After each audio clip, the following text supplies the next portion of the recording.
Well, a special event called The Spirit of Hope is happening today at the Bethesda Synagogue in Toronto. The benefit features a panel with 4 of the world's leading voices in broadcast, print, and internet journalism. CP24 Stephen Ledrew joins us now live from the synagogue with more, and it's quite the lineup of people on that panel, Stephen.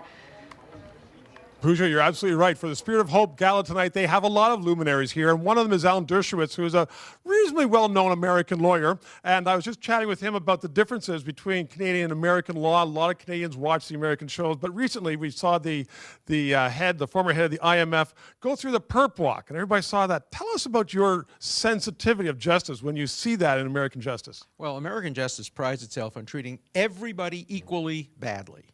And that's the perp walk. It says no matter who you are, you get the perp walk. You are going to be presumed guilty. You're going to be made to look the worst possible way, guilty as could be, and it's a disgrace. If I had been the lawyer for this defendant, I would have gone into federal court and immediately sought an injunction against using the perp walk. And one of these days that will succeed. Do you think that Americans, the middle-class Americans, when they see that, their sense of justice is offended and they say, well, we're supposed to be innocent until proven guilty? Absolutely not. First of all, most people think that anybody who's arrested is probably guilty. And the perp walk just makes that more evident than before. I think people love the perp walk. It's very popular.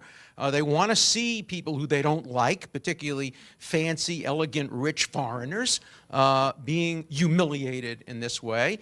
I don't think very many Americans, average Americans, reacted negatively to the perp walk.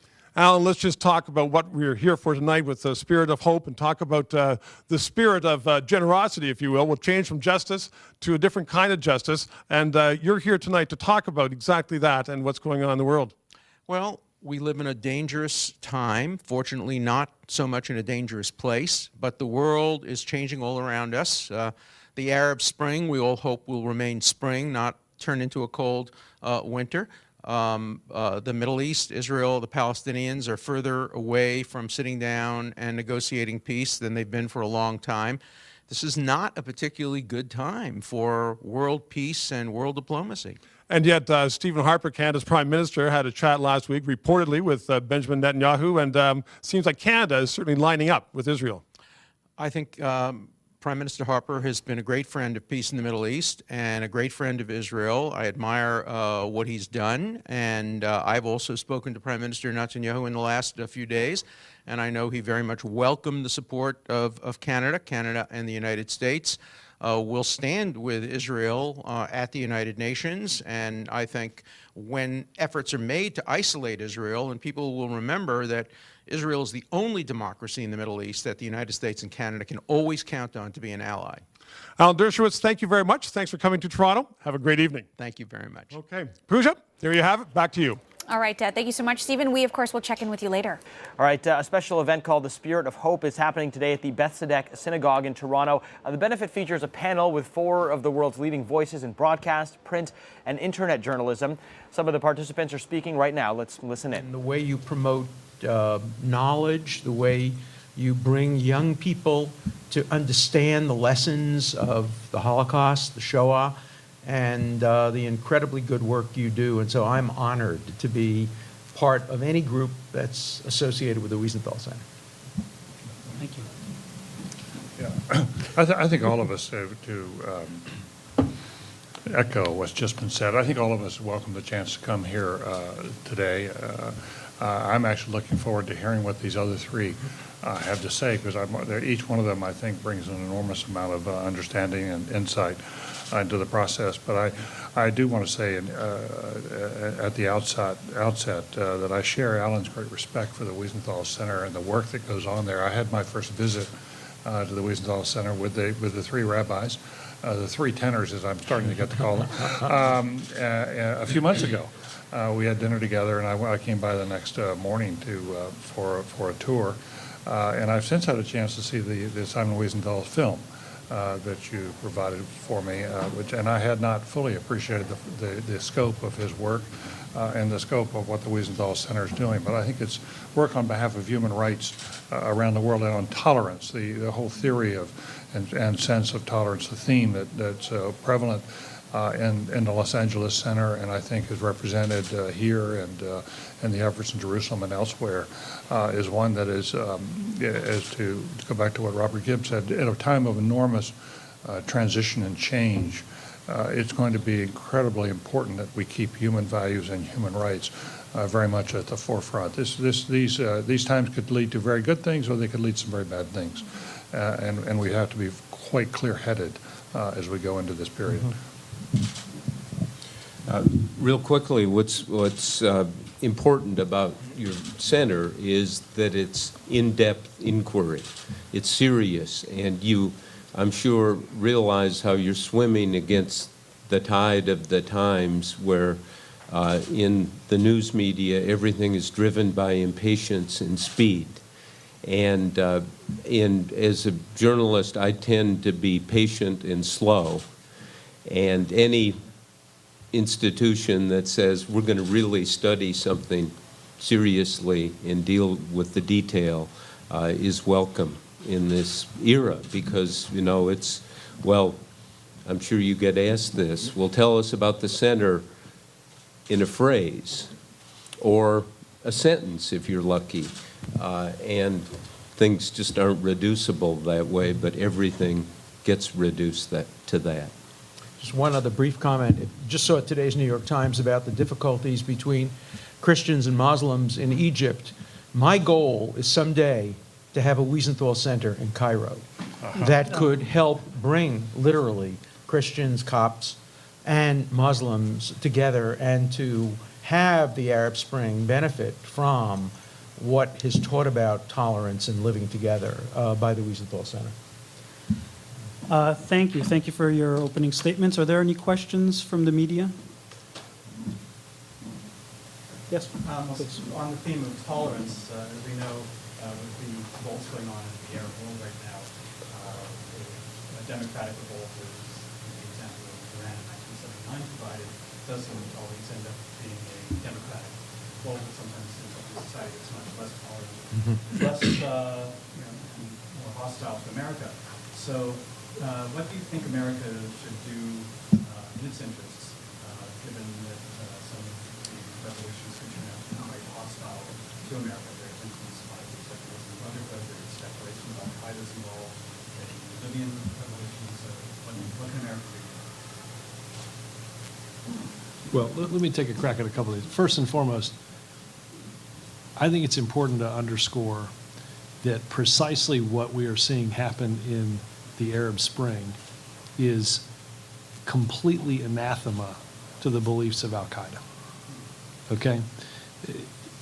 Al-Qaeda teaches its recruits to seek change through armed conflict and predominantly to make the first shot at the United States. I cannot imagine what it must have looked like on their television sets to see hundreds of thousands, if not millions of people seeking and ultimately bringing about change in places like Egypt, not through armed conflict, but by peaceful protest. So I think that is an important thing to understand. I think you're absolutely right. Which way this goes, as David said, good things or bad things really have yet to be determined. I do think that it was an important step that that the G8 took last week in beginning to set up some serious economic assistance for this region of the world. I think you had a group of people who are yearning not simply to vote for their own leaders and to speak out in their square as they want to, but they also want a good job that pays them a living wage and gives them some genuine hope and opportunity for the future. I think that if those governments will be more responsive to their people based on their economic conditions, I think we've got a far greater chance at a positive outcome for both the region, the world, and for the set of values that the United States holds so dear. Yeah, these are very tough issues, and I applaud President Obama's support for the democratic movements in the Middle East. I think that, as a general philosophical proposition, he is stating what Americans' values have been for a long time, and he's not the first president to believe this, but he's been very forceful about it. It's very important to remember that George W. Bush was also for the spread of democracy, as was Bill Clinton, as was Ronald Reagan, and so forth. At the same time, I think we do have to be, as I said, clear-headed about this. We have friendships that have built up in that region for a long time. And I do think it's, you should not walk away from your friends quickly or pull the rug out from under them because there is a populist movement the other way. I think you have to be very respectful of the fact that a lot of people have come to rely on us. And we have pledged to the Saudis, for example. And the Saudi relationship has been extremely important to the United States. In the times I was in the White House, American presidents always assumed and believed that Israel would be a friend. We looked at Jordan and we looked to Morocco as being longtime friends. But we always thought that we needed at least two major Arab countries to uphold stability there. And for a long time, that was Iran and it was Egypt. After the Shah fell, it really became Iran and Saudi Arabia. And we're now in a situation where, there is a sense in among the Gulf states that we were too precipitous. You can argue this either way, but we were too precipitous in withdrawing our support from Mubarak. And I think we ought to be, under those circumstances, ought to be very thoughtful about how we deal with the Gulf states. It's one thing to, in my mind, we have a lot more reason to be tougher on Syria and to support the democratic movements there than we have to push for change in Bahrain, a nation with which we have a longstanding relationship. We have our Navy port there. And these are not all the same. And you have to take it country by country. I think it's fair to say President Obama is trying to do it country by country. I think that's fair to say, Robert. But we need to listen a lot to our friends in that region as well as speak. We'll come to the question of Israel and dealing with all of that. But there's some of us who spent. I'm not an expert in foreign affairs, but I have gone with presidents to the Middle East on several occasions, and I'm just very, very aware of the fact that America's word has to continue to count for something. If you say you're a friend, and you try to treat people with great dignity. And I wish that Mubarak, I think, had to go. I wish he had gone in a different way. Let me add one more complexity. We live in a world of hopes, and our hope is that what is good for democracy and what is good for the people of a given region will also turn out to be good for world peace, good for tolerance, good for the United States. And maybe that's true. And we have to work to make it true. We have to earn the respect of the people in the street so that it becomes true. But it doesn't just happen automatically. There is the possibility that there will be a conflict between the values of democracy, having people decide what they want for themselves, and having them decide very wrongly. Obviously, one looks at the most terrible example that results in the creation of the Wiesenthal Center, the election of 1932 in Germany. That was a completely democratic election. Jimmy Carter would have been, his center would have come there and reported back that the election was clean, that the election was legitimate, and of course Hitler did not get a majority, but he got a plurality. And he was properly, under the law, by democratic processes, appointed. And it turned out that the vast majority of Germans actually supported many of the policies. They were not good for the world. They may have been good for Germany. Look, Hitler told the German people, if you kill all the Jews, you'll be better off economically. He was right. They killed all the Jews, and they turned out to be better off economically. Germany is thriving and began to thrive after the Marshall Program. So we have to be careful to live in a Pollyannish world in which we think that democracy will always produce the right outcome. I still think we have to support democracy, and we have to work to make democracy produce the right outcome, but we have to be wary, and this is a variation of what David said, wary of the possibility that people will vote, and vote honestly and vote legitimately for all the wrong things. That hasn't happened in Iran. In Iran, the greatest victim of the Iranian tyranny has not been the United States or Israel, it's been the Iranian people. The majority of the Iranian people do not support the Khomeini regime. We do not know whether a majority in Yemen would support results that were compatible with democracy. We don't know about Syria. We're just not sure, and it just doesn't happen. We have to work toward making it happen and recognize the possibility that in life there are sometimes terrible conflicts. But with all appropriate respect for the Gergen line of moderation, as you would expect, it's also possible that moderation and respect for the old friendships is dangerous, David, just because, as I think the intelligence agencies in the United States are finding out, we don't know really what's going on in these countries. We are so removed. But first of all, we're so embedded with the elites and the leaders. We don't know what the people and these movements really are. One common theme they apparently have is real serious anger at the leadership. And to embrace that, potentially in some of these countries could really hurt the United States relations, and we would be seen as part of the old regime. And, you know, there is such a shift in emotions in these countries, no longer anger at the United States, or not that much anger, but anger at their leaders. And for us to say, oh, well, we're friends of that old leader could be very troubling. And so it's, you know, moderation, which is generally the right course, has its dangers, I think. But let me ask this, Bob.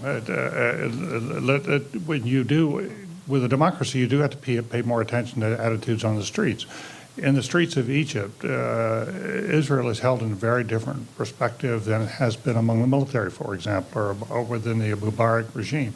Does that mean the United States then should support a shift, an Egyptian policy toward Iran and against Israel, because that's what the streets are arguing? Well, I think there's a misfocus here when you're saying the street, as if it's who, you know, what's going on in the protest movement. But these are going on in the attitude shift in professional circles, in universities, in businesses, and so forth. And if you talk to the intelligence people, the ones who are honest will say, we don't know what's happening here. It's like the study of any revolution, when you go back and look at it, the Russian Revolution, our own revolution, the time of greatest misunderstanding was always in the midst of that revolution. If I can just cut in, because I'm concerned our panel discussion is already starting and we haven't gotten started. I just need 10 seconds to make a quip. Okay, 10 seconds. You should have no trouble understanding the causes of the Russian Revolution, the French Revolution. Just read the Hamas Charter. It's all the Jews. Thank you. Well, we are, as I said. All right, you've been listening to a Q&A at the Beth Tzedek Synagogue at Bathurst and Eglinton. Some of the world's leading voices in broadcast, print, and internet journalism are having a function there tonight, a dinner and a reception. Right now, a little Q&A. Some of the people you saw speaking there, Harvard law professor and author Alan Dershowitz, former advisor to 4 American presidents, David Gergen, as well as former U.S. Press Secretary Robert Gibbs, who was actually part of Obama's administration before stepping down earlier this year. We'll have a little more on that later in the show. Welcome back. A special event called The Spirit of Hope is happening at the Beth Tzedek Synagogue in Toronto. The benefit features a panel with 4 of the world's leading voices in broadcast, print, and internet journalism. CP24's Stephen LeDrew joins us now live with more. And what's happening there right now, Stephen? Hi, Pooja. Well, you said there are 4 international guests here, and there's quite a bit of buzz behind me, but I'm joined right now by Heather Reisman, who's also an international guest, who happens to live in Toronto. Welcome, Heather, and just tell us what the evening's all about tonight. Well, the night is the Simon Wiesenthal's annual big event to raise money to support tolerance efforts.